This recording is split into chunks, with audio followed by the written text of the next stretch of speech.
Assalamualaikum warahmatullahi wabarakatuh, Bapak Ibu dan rekan-rekan mahasiswa. Bertemu lagi dengan saya, Nurul Mustafida, selaku tutor online untuk mata kuliah tugas akhir program atau TAP di sesi ketujuh. Bapak Ibu, sesi ketujuh artinya masih ada satu sesi lagi di semester genap di 24-25.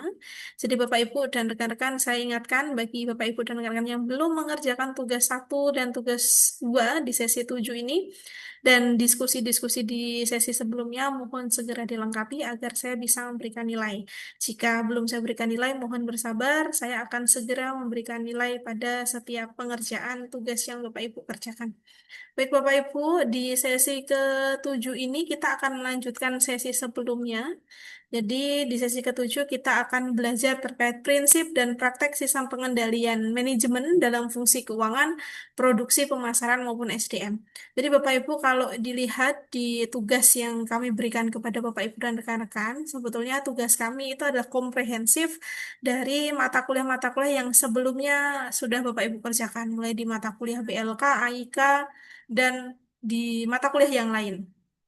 Nah, di materi ketujuh ini, sesi ketujuh, harapannya nanti Bapak Ibu bisa memahami dan mengerti terkait prosedur perencanaan pemeriksaan serta siklus penjualan dan penagihan piutang. Ini sebetulnya nanti ada di tugas 2 ya Bapak Ibu yang sudah Bapak Ibu kerjakan di sesi kelima kemarin terkait pemeriksaan audit gitu ya pada siklus persediaan dan piutang kemarin kalau tidak salah. Kemudian mahasiswa memahami dan mengerti pemeriksaan pada siklus penjualan dan penagihan piutang. Kemudian mahasiswa mampu memahami siklus dan kegiatan pemeriksaan persediaan, pergudangan terkait persediaan, pembayaran utang dagang, serta kas dan setara kas.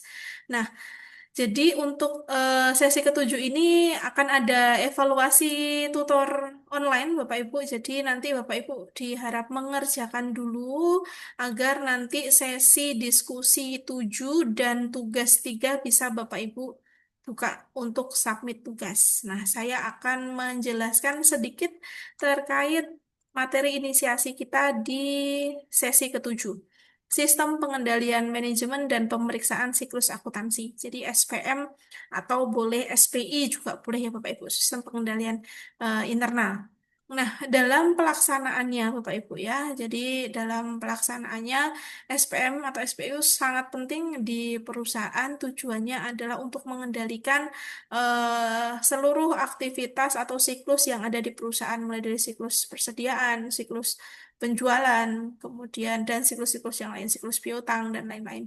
Nah, dalam pelaksanaannya ini secara definisi ya elemen-elemennya kita ambil dari bukunya Anthony dan Govida Rajan di materi akuntansi biaya ataupun di akuntansi manajerial. Jadi mulai dari perencanaan strategis, kemudian ada evaluasi kinerja. Nah, evaluasi kinerja itulah yang nanti akan diukur apakah SPM kita sudah bagus atau tidak.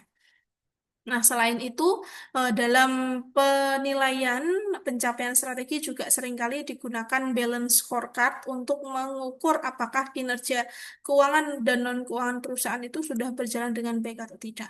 Nah, kemudian kalau di segi pemasaran, maka prosesnya sama ya, aspeknya mulai dari anggaran hingga analisis pasar. Kemudian kalau di persediaan, maka karena yang kita lihat siklusnya adalah persediaan, maka mulai dari metode pengendaliannya, mulai dari penggunaan metode, kemudian bagaimana cara efisiensi. Kalau kita lihat dari SDM, ini berarti non keuangan, Bapak Ibu, kita mulai dari rekrutmen, kemudian sampai di kinerja di bisnis internal. Nah, nanti prosesnya seperti apa? Nah, untuk apa namanya? Penjelasan ini Bapak Ibu bisa belajar sendiri menggunakan materi inisiasi. Jadi tidak saya jelaskan secara detail. Nanti jika ada pertanyaan terkait materi tersebut, Bapak Ibu bisa menyampaikan ke grup, maaf bukan ke grup, ke chat e-learning ataupun ke email saya. Begitu ya Bapak Ibu di sesi ketujuh kita. Sampai jumpa lagi di sesi ke-8 dengan saya Nurul Mustafida. Wassalamualaikum warahmatullahi wabarakatuh.